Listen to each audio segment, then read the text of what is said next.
My son's waiting out there. He's tired. He was crying. He wanted to come in here with me, so you guys don't have to. I don't have to answer tough questions, but he's crying out there because he's sleepy. All right, hit it. Hey Nick, have you seen a wide receiver play at this level that AJ Brown is doing? Man, AJ is a phenomenal player. He just has this unbelievable ability to come down with the football. Nobody catches the ball as pretty as AJ Brown. Nobody. Like I can't tell you how many times at practice. Like I'm just in awe of good wide receivers and you know just the skill that they have, and like nobody goes and snags the football like him. There's nobody I've seen and it's so much cooler in person to see that, and when it's on your team. So he's on a tear right now.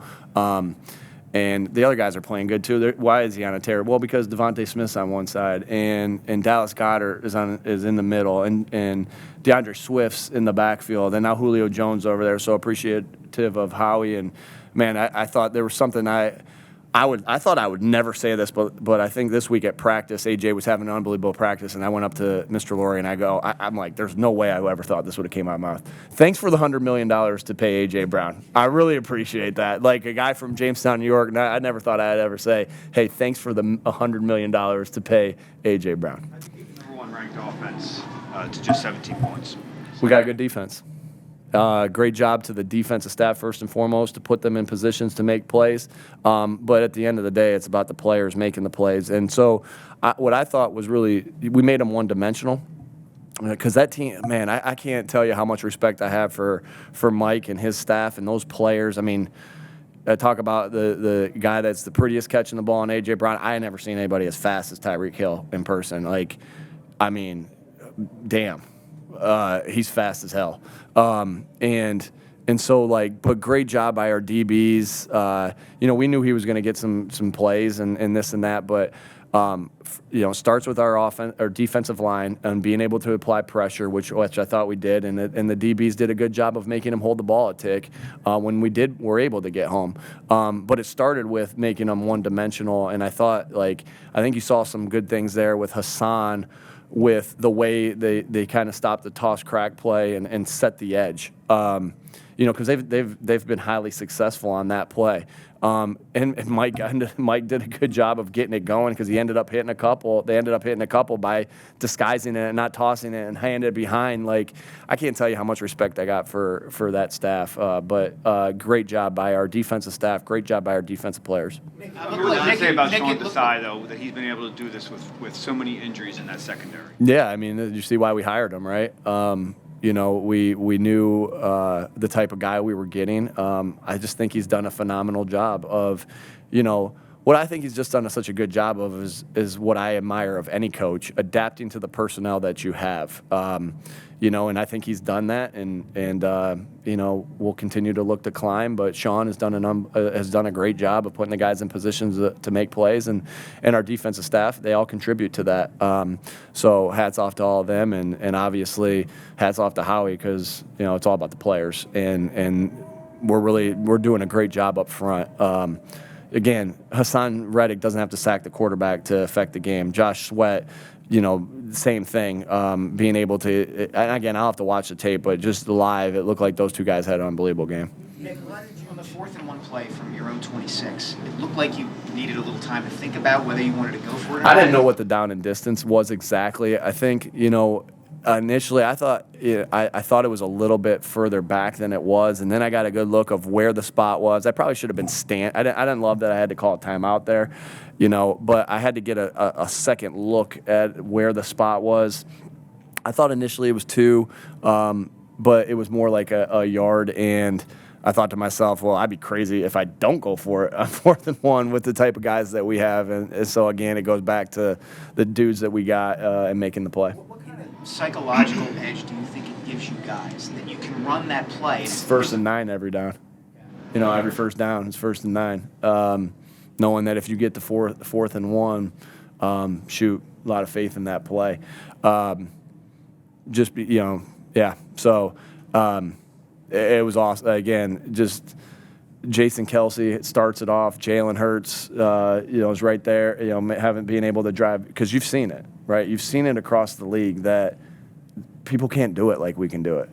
They can't do it like we can do it, and And so I'm making my plug right there. Like, don't ban this play. Like, if everyone could do it, everybody would. Where's the camera? If everybody could do it, everybody would do it.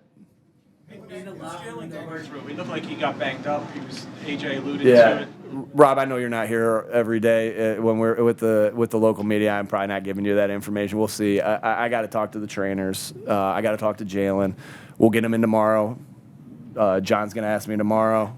Elliot's going to ask me tomorrow. How's Jalen? I'm going to say I got to see him a little bit more. I'll let you know Wednesday. Wednesday's going to come. It's going to be before practice. They're going to ask me again. I'm going to say I got to see how it's looking out there, and I'll get you some more information on Friday. Friday, we'll see if he's on the injury report or not. And when Friday comes, they're going to ask, what do y'all think? What's going to happen here? I said, we'll get you the injury report later in the day. I just string them along. Nick, I know how you You didn't like that, Bob? I'm fine with it. Nick, I know in general how you handle injuries, obviously, but this is the franchise quarterback. People seem concerned. Is there anything else you could give in terms of, did he put a brace on at halftime? Is he dealing with Played the rest of the game, and he played at a very high level. You have to ask Jalen. I thought he played really, really outstanding. Man, he's a competitor. Man, there's nobody else I'd rather be our quarterback, and he played his butt off tonight. He's tough. You know, y'all saw. I mean, y'all saw that he was going through a little something, and so he is tough. He is tough. He is tough. This game always comes down to physicality and toughness. It always does, no matter what, because it's and that's physical and mental toughness, and Jalen Hurts has both. in the locker room. After last week's game, is this the kind of response you expected from your guys? Just knowing their makeup, knowing their drive, how they work. Is this kind of what you expected from them? Yeah, you know, you go back to work each week. It's dog mentality. No matter what happens, you go back to work each week. And that's the same message as it's going to be this week. You just want to keep improving so you're playing your best ball at the end of the year. And so, you know, I expect them to respond this game like they did last game because that's the type of guys we have. You mentioned he had a bit of a turnover drought. Slay made that big peg. He kind of peeled off. It looked like a wheel route.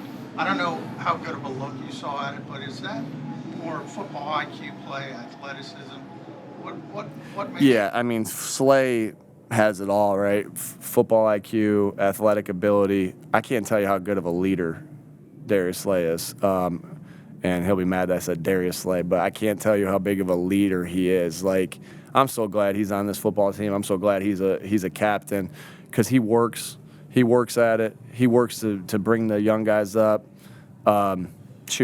I'll say it. He brought Zach McPherson. Zach McPherson's down, right? When you go through injuries, you're going to be down.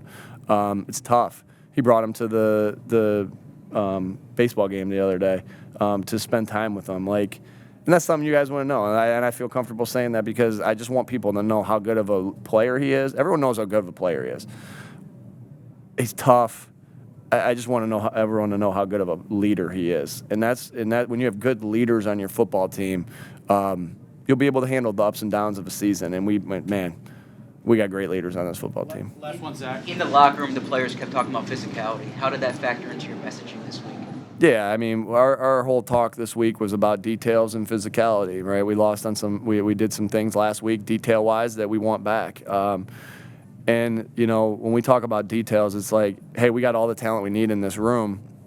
And when the details are on, the talent can shine. And sometimes when the details is off, it doesn't matter how much talent you got. And so it was about details. It was about, you know, and it was about physicality, about being able to come out and lean. Like, I always feel like when we play our best is when we're leaning on, you know, obviously Jalen playing great, but we're leaning on those offensive and defensive lines. And so, you know, I felt that completely, like the time that we had to throw, the way we stopped the run, you lean on those guys, and so that was the message this week. But shoot, those guys went out and did it, and they played their butts off. I'll answer one more. I'm always the good guy here. Bob's the bad guy, and then I'm the good guy. Nick, it was Bob's birthday the other day. Yeah, thanks. So it looked like Jalen was a little late coming out after the half, and Marcus was warming up. Was there some? Could it have been possible? You know what? Marcus might have just been throwing. I didn't even tell Marcus to warm up. I knew Jalen was coming back in the game. I don't know. Yeah, he might be getting an IV. He gets IVs sometimes at halftime. So sometimes when you don't get the ball to start the second half, you can finish the IV. It was pretty hot out there. I might need an IV next time. But yeah, I think that's all that was about. All right. Yeah. Everybody good? Thanks, everybody.